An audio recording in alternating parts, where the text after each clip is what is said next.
infección de la bilis y generalmente por un evento obstructivo. Debemos tener en cuenta que esto puede conllevar al pasaje de los gérmenes de las vías biliares también hacia al torrente sanguíneo, hacia la vía linfática y puede generar una infección muy severa. Aquí están los gérmenes más frecuentes dentro de las vías biliares: Klebsiella, Enterococo, E. coli, Proteus serratia, como los gérmenes más habituales de esta zona. Recuerden que la bilis normalmente tiene un mecanismo de defensa que evita esta infección, porque recuerden que la bilis desemboca en el duodeno y habitualmente los gérmenes del duodeno podrían meterse por ahí y crear una infección. El esfínter de Oddi, que mantiene cerrado e impide el reflujo duodenal hacia las vías biliares, es un mecanismo. El flujo anterior de la bilis que expulsa los gérmenes hacia el duodeno también. La actividad bacteriostática de las vías biliares y los factores inmunológicos hepáticos protegen de una infección. En el caso de la colangitis, la mayor parte de ellos tiene asociada una coledocolitiasis hasta un 15%. Debemos tener en cuenta que la causa más habitual vienen a ser las coledocolitiasis, las que van a conllevar a colangitis. Puede esta colangitis ser secundaria o aparecer después de una sepre. En el caso del género, a diferencia de la colecistitis aguda, donde más frecuente en la mujer que en el varón, acá es casi igual. La edad, sobre todo en pacientes cada vez más añosos, la mortalidad décadas atrás era muy elevada. Actualmente, debido a usar la CEFRE en los manejos endoscópicos, la mortalidad ha disminuido significativamente. Aquí están las causas que pueden obstruir las vías biliares y generar colangitis. Coledocolitiasis a la cabeza, las neoplasias, los tumores de las vías biliares o los tumores periambulares, alteraciones del esfínter de Oddi, estenosis benigna, parásitos, cuerpos extraños, parásitos en nuestro mes, un ascaris se puede meter ahí, una fasciola hepática se puede meter ahí, Clonorchis sinensis también pueden estar ahí. Cuerpos extraños, prótesis, pueden obstruir las vías biliares y generar la colangitis. Aquí está lo que decían los parásitos. Mira, ahí está el ascaris, la fasciola, Clonorchis sinensis pueden provocar cuadros obstructivos de las vías biliares. Mecanismos por los cuales los gérmenes acceden a las vías biliares y generan la infección. La más común, por vía ascendente, es decir, de duodeno hacia vía biliar. Otras a través del sistema venoso portal, otras a través de la vía linfática, que son los caminos más frecuentes. La clasificación de la colangitis puede ser colangitis aguda secundaria a colecistitis, colangitis no supurativa aguda, colangitis supurativa aguda obstructiva, colangitis supurativa aguda acompañada de abscesos hepáticos o la colangitis supurativa aguda. Son diferentes formas clínicas de presentación de la colangitis aguda. Algo relacionado bastante con la clínica de estos pacientes. Clásicamente se decía, pues, triada de Charcot, fiebre, dolor, ictericia, colangitis. Si a esto le agrego alteración de sensorio e hipotensión, ya estamos hablando de la periodontada de Reynolds, que en términos generales podría ser, es una colangitis severa. Así como existía criterios diagnósticos de colecistitis, también los hay de colangitis, según guías de Tokio. ¿Cuáles son los criterios diagnósticos de colangitis? 1. Signos de inflamación sistémica. 2. Signos de colestasis. 3. Signos o estudios de imágenes. Signos de inflamación sistémica: fiebre, escalofríos, leucocitosis, PCR elevado. Signo de colestasis, que yo veo a mi paciente amarillo. Y que esto se ha corroborado por estudio de laboratorio: bilirrubina elevada, fosfatasa, GGT, transaminasas, nos dan signos de colestasis. Y estudios de imágenes: dilatación de las vías biliares. ¿Cuál es el estudio más básico, sencillo, rápido que me indica dilatación de vías biliares? Ecografía. Si yo veo una ecografía con dilatación biliar, suficiente para el diagnóstico de colangitis. O cualquier otro estudio, tomografía, resonancia, en la cual yo puedo evidenciar cuál es el elemento que está obstruyendo las vías biliares. Si tengo 2 de 3, diagnóstico de sospecha. Si tengo 3 de 3, diagnóstico confirmado de colangitis. Aquí están los criterios a los cuales habíamos hecho referencia: signos de inflamación sistémica, fiebre, PCR, leucocitosis, signos de colestasis, la ictericia y alteraciones de las pruebas de función hepática. Y aquí está la categorización en grados. Así como existía colecistitis leve, moderada, severa, también hay colangitis leve, moderada, severa. Colangitis severa, ¿qué cosa es? Disfunción orgánica. Colangitis moderada, leucocitosis, leucopenia. fiebre elevada, 75 años, hiperbilirrubinemia, hipoalbuminemia. Y la colangitis leve es la que no tiene ni de moderada, ni menos aún de severa. Este cuadrito, muy similar al que habíamos visto en colecistitis, nos va a indicar cuál es el tratamiento de este tipo de pacientes. Y todas van en función al grado. Grado 1 o leve, voy a darle antibióticos, voy a darle medidas generales, es decir, analgésico, protector de mucosa gástrica, hidratación. Y en la mayoría de los casos, una leve se soluciona o se controla solo con tratamiento antibiótico. Recordemos que la causa más frecuente de colangitis era la obstrucción. ¿Y la obstrucción por quién? Por cálculos. Si mi paciente tiene coledocolitiasis, que fueron los responsables de la colangitis, yo voy a tener que drenarle la vía biliar, voy a tener que sacar ese cálculo. Pero como es una colangitis leve, ese drenaje, esa CEPRE, ese manejo endoscópico, lo voy a poder hacer de manera programada, electiva, tomándome mi tiempo, por así decirlo. ¿Qué sucede en el caso de la grado 2 o moderada? Aquí, drenaje biliar precoz. Debido a que estos pacientes, si es que no se les desobstruyen las vías biliares, fácilmente pueden migrar a una severa. Aparte de drenarle la vía biliar de forma precoz, antibiótico terapia y medidas generales. Grado 3 o severa, drenaje biliar urgente. Estos pacientes ya están con disfunción orgánica y si no se les hace la descompresión de la vía biliar, su evolución es tórpida y una mortalidad segura. Soporte orgánico, antibiótico terapia. Si lo queremos poner con ejemplos, ustedes están en la emergencia y le llega un paciente con colangitis leve, viernes 8 de la mañana. Le dan antibióticos y el viernes en la noche, paciente tranquilo, sin fiebre, sin leucocitosis, sin dolor. Tú dices, este paciente tiene coledocolitiasis, hizo su colangitis leve, pero respondió bien a la antibiótico terapia. A este paciente le hacemos su CEPRE el lunes. Hablamos con el gastro que le haga su CEPRE el lunes 8 de la mañana, tranquilo. Viernes 8 de la mañana te llega un paciente con colangitis moderada. Te viene con una leucocitosis marcada, es un paciente abuelito, es un paciente que tiene hipertensión, está haciendo compromiso renal y es una colangitis moderada que tú dices, si este paciente no lo tratamos de manera agresiva, de repente en 24 o 48 horas se nos convierte en una severa.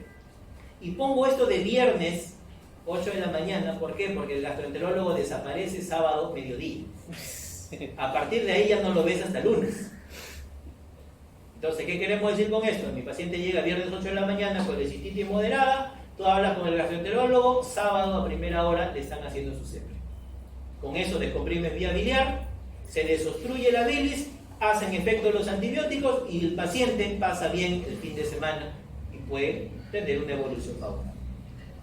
Nos vamos al lado más extremo.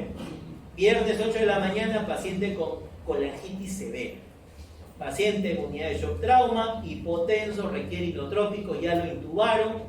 Paciente en muy mal estado general. Todo por una coledocolitiasis que está obstruyendo la vía biliar. ¿Qué haces? Hablas con el gastroenterólogo al mediodía, de ese viernes ya le deben estar haciendo la CEPRE.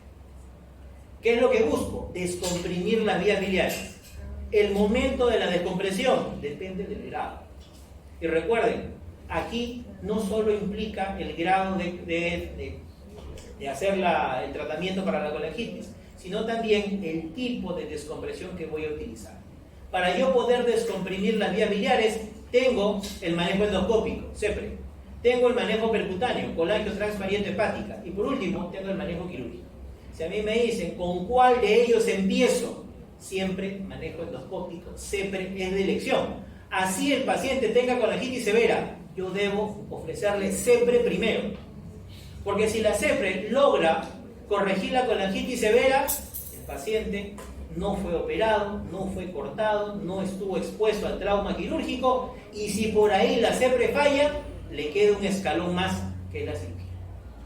Por eso siempre utilizar manejo endoscópico de primera línea. Si no se puede, ya recién pasará así. Drenaje endoscópico CEPRE, tratamiento de elección, alta efectividad, descomprimir las vías biliares. ¿Se puede complicar una CEPRE? Sí. Se puede perforar duodeno, se puede perforar colédoco, puedes hacer sangrar al paciente, puede provocarle pancreatitis, cierto, pero es una manera menos invasiva que una cirugía para resolver la obstrucción biliar.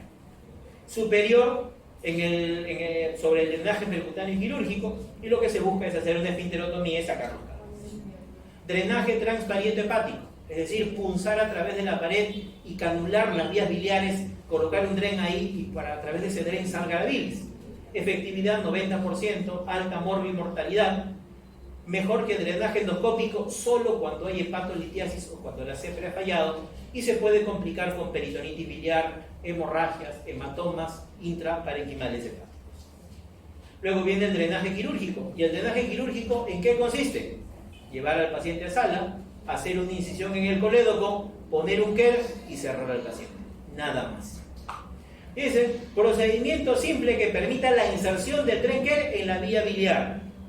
Solamente se debe limitar a ello: colédocotomía, colocar el KER y cerrar rápidamente al paciente. Si bien este procedimiento es muy sencillo, el paciente puede tener alta mortalidad, y alta mortalidad no por culpa del cirujano, sino la alta mortalidad es que si el paciente llegó a ser operado es porque esta fue su última opción para manejar al paciente. Quiere decir, o que no hay CEPRE o que la CEPRE falló. Esta es su última oportunidad que tiene. Por eso muchos de estos pacientes pueden tener esa mortalidad. No le echen la culpa al cirujano siempre. Y este cuadrito hace a modo de resumen todo lo que hemos visto anteriormente. Miren, dice, paciente con problema vesicular, puede ser colelitiasis, cólico biliar o colecistitis.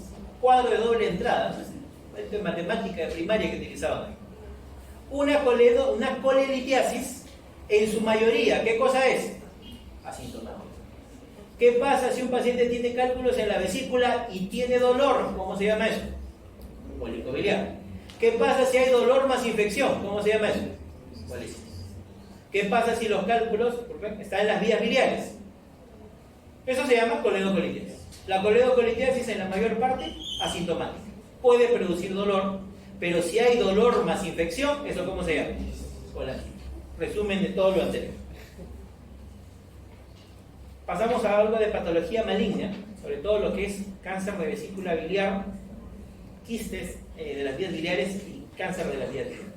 Cáncer de la vesícula biliar es más frecuente en el género femenino. Factores de riesgo: los cálculos y la vesícula es porcelana, y también los pólipos. ¿Qué debo tener en cuenta? Dentro de la vesícula, el 80-90% de pólipos son pólipos de colesterol, son pólipos benignos, y habitualmente pólipos de 2, 3, 4, 5 milímetros. Los que sí nos deben llamar la atención son los pólipos adenomatosos, que son pues el 10 al 15% restante, los cuales en su mayoría miden más de 10 milímetros. Por eso los pólipos que más nos deben asustar son los pólipos grandes, porque esos pueden ser adenomatosos, y esos son los que sí producen riesgo de cáncer en la vesícula. Por eso, pacientes que tienen pólipos de 10 o más, ahí mismo, colecistectomía. Si son pólipos chiquitos, pólipos de 1 o 2 milímetros, eso no se opera, solo observación. Si tras el control vemos que uno de 2, 3 se convirtió en uno de 6 y 7, eso sí tendría que ser operado, ya que pudieran migrar a un pólipo adenomatoso.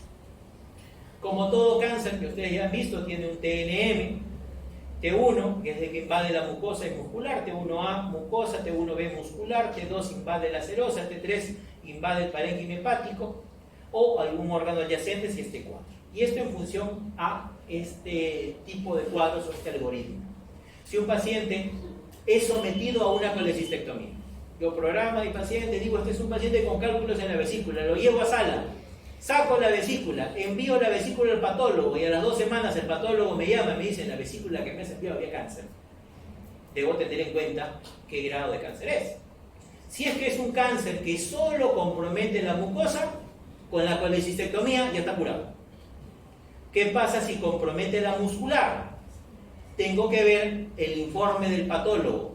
Bordes quirúrgicos libres o comprometidos por enfermedad. Si son bordes quirúrgicos libres de enfermedad, ya no requiere más cirugía. Pero si está comprometido por la enfermedad, este paciente debe ser reoperado. Hay que reoperar al paciente, cirugía abierta, y sacarle los segmentos 4 y 5 del hígado. Para de esa manera hacer una ampliación de márgenes y ofrecerle un tratamiento curativo al paciente. ¿Qué pasa si nos sale un T2, ya invade hasta la serosa? Hay que reoperar al paciente y sacarle los segmentos 4 y 5. ¿Qué pasa si sospechamos de un cáncer de vesícula en el preoperatorio?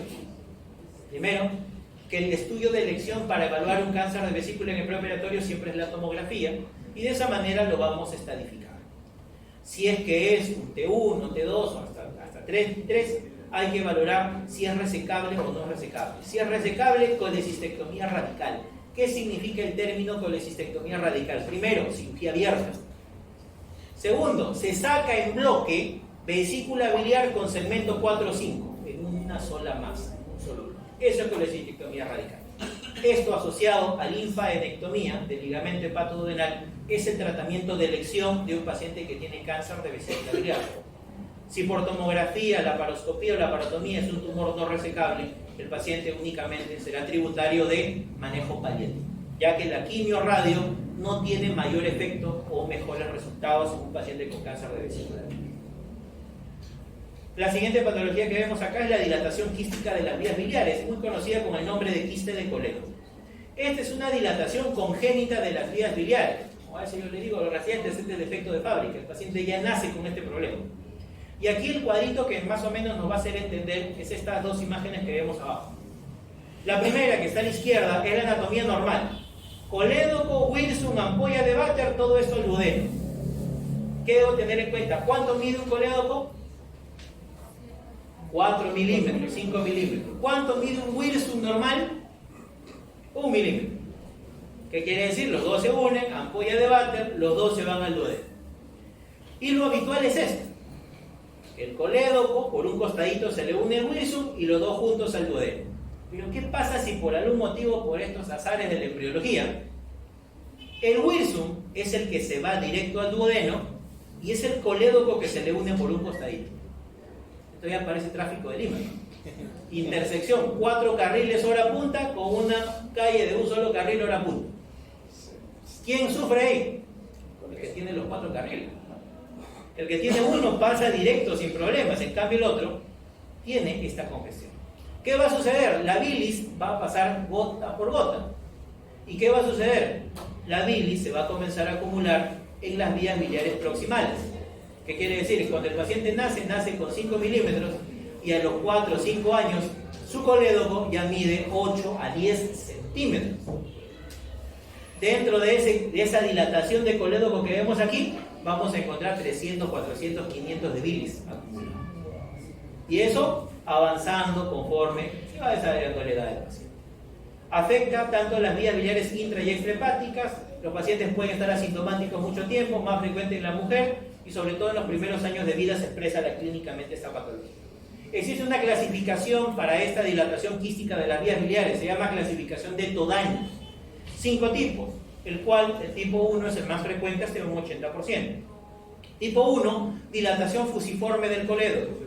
Tipo 2, dilatación diverticular del colédoco. Tipo 3, dilatación distal del colédoco, también llamado colédoco serio. Tipo 4 puede ser A o B. Tipo A, si compromete las vías biliares intra y extrahepáticas. Tipo B, si solo compromete las vías biliares extrahepáticas. Y el tipo 5, que también se llama enfermedad de Caroli, es una dilatación únicamente en las vías biliares intrahepáticas. Triada de los pacientes que tienen dilatación quística de las vías biliares: dolor en cuadrante superior derecho, masa en cuadrante superior derecho, ictericia, paciente mujer joven. Esa es la clínica habitual de estos pacientes. De todos ellos, los estudios que debemos tener enfocados para este tipo de problemas, la colangioresonancia siempre es el estudio de elección, ya que nos permite ver el tipo de quiste colédoco, la extensión de los mismos y hacer nuestro planeamiento quirúrgico. ¿Se puede complicar un paciente que tiene quiste colédoco? Sí. Se pueden formar cálculos, puede ser pancreatitis, el quiste se puede romper, o también, el grado más grave, que haga cirrosis biliar secundaria, pueden tener estos pacientes. Como hay éstasis biliar, recuerden que todo éstasis genera translocación bacteriana, y eso, colangitis. Y asimismo, el riesgo más importante, más severo de estos pacientes, es que la colestasis crónica lo predispone a degeneración maligna. Es decir, un quiste de colédoco se puede transformar en un colangiocarcinoma. Paciente que tiene quiste de colédoco, 20 veces más riesgo sobre un paciente que no lo tiene para desarrollar cáncer de vías biliares.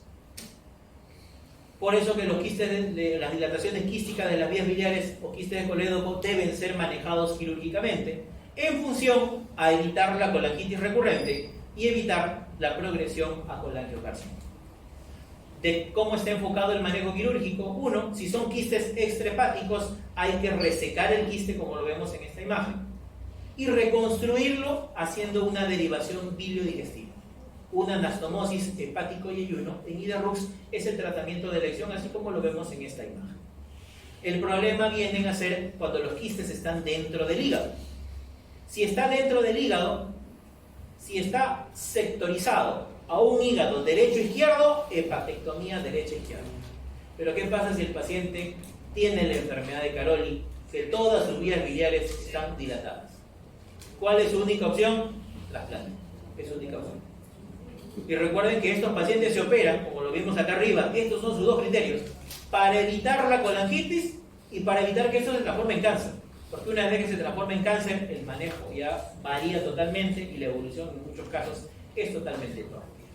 Aquí vemos los distintos tipos de quiste de colédoco y sus tratamientos más importantes. Y ya para culminar, tenemos lo que es el cáncer de las vías biliares. Cáncer poco frecuente en el tubo digestivo, y aquí, a diferencia del cáncer de vesícula biliar, que es más frecuente en mujeres, el colangiocarcinoma es más frecuente en varones. ¿Se acuerdan cuál era el factor de riesgo más importante para cáncer de vesícula biliar? Cálculos, vesícula en porcelana, pólipos. Cálculos a la cabeza. ¿Cuál es el factor de riesgo más importante para que un paciente desarrolle colangiocarcinoma? Colestasis. ¿Colestasis por quién? Quiste de colédoco, cálculos, fasciola hepática, clonorsis sinensis y demás. ¿Qué debo tener en cuenta? El tipo de cáncer. La mayoría de cánceres de tubo digestivo, ¿de qué tipo son? Adenocarcinoma. El cáncer de vesícula biliar, adenocarcinoma. Cáncer de vías biliares, adenocarcinoma. Pregunta, ¿cuál es el tratamiento de elección de todo cáncer de tipo adenocarcinoma? Resección quirúrgica. Ya con esto ya sacaron la última diapositiva, que es el tratamiento. La clínica puede ser intrahepático o extrahepático y generalmente disminuyen o ocluyen la luz de las vías biliares. Ictericia obstructiva viene a ser su clínica más frecuente. Pueden elevarse marcadores tumorales. El CA-DS99 puede elevarse en un paciente, pero recordemos que este marcador también se puede elevar en cáncer de páncreas.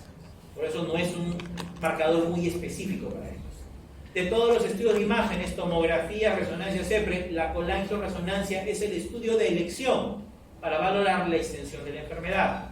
La clasificación anatómica, intrahepático y extrahepático. De los dos, los más frecuentes, los extrahepáticos.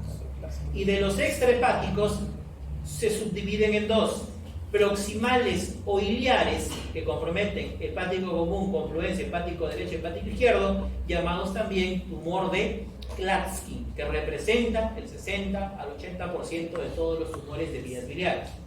También están los tumores en la vía biliar extrahepática a nivel distal, y recuerden que estos se denominan los tumores periapulares. Pregunta, ¿cuáles son los tumores periapulares? Cáncer de cabeza de páncreas, ¿qué más? Ampuloma, ¿qué más? Colangiocarcinoma distal, ¿qué más? Cáncer de duodeno de segunda porción. Aquí está el clásico. Periliares o proximales 60-80%. Klatskin 1, solo hepático común. Klatskin 2, hepático común y confluencia. Klatskin 3A, hepático común, confluencia y hepático derecho. Klatskin 3B, hepático común, confluencia y hepático izquierdo. Klatskin 4, hepático común, confluencia y los dos conductos hepáticos. Paciente que tenga colangiocarcinoma en estadios resecables, debemos tener en cuenta cuál es y el tratamiento de elección. Si es un paciente que tiene tumor proximal, es decir, un tumor de Klatskin, ¿qué es lo que hay que hacer? Resecar el tumor y reconstruirlo con una derivación biliodigestiva, es decir, resección tumoral más hepático y ayuno en IDE-RUX. Es el tratamiento de elección. Pero ¿qué pasa si mi paciente tiene un colangiocarcinoma distal, de la manchita de los tumores periampulares? ¿Cuál es el tratamiento de elección de todos los tumores periampulares? ¿Cómo se llama esa cirugía? Cirugía de Wilson, ¿no? Duodeno, pancreatectomía cefálica o cirugía de Wilson. Miren acá, aquí está un paciente que tiene un Klatskin se reseca el tumor de Klatskin, muchas veces con lo que es vía biliar, y se reconstruye con un hepático yeyuno en hidramos. Acá vemos un paciente con un tumor periambular, un colangiocarcinoma distal, en la cual pues se reseca estómago, todo el duodeno, se reseca cabeza de páncreas. Esta es la pieza operatoria de un Whipple y esta es la reconstrucción. Anastomosis gastroyeyunal, pancreático-yeyunal y hepatoyeyunal posterior a una cirugía de Whipple o duodeno-pancreatectomía cefálica, que es el tratamiento de elección de todo paciente que tiene tumor periambular. Si tiene un colangiocarcinoma en estadio avanzado, no resecable, metastásico, diseminado, la cirugía solo va enfocado a drenaje de las vías biliares como método paliativo, o en algunos casos solo colocar prótesis o stents para evitar la obstrucción de vías biliares. Listo. Con eso hemos terminado la clase.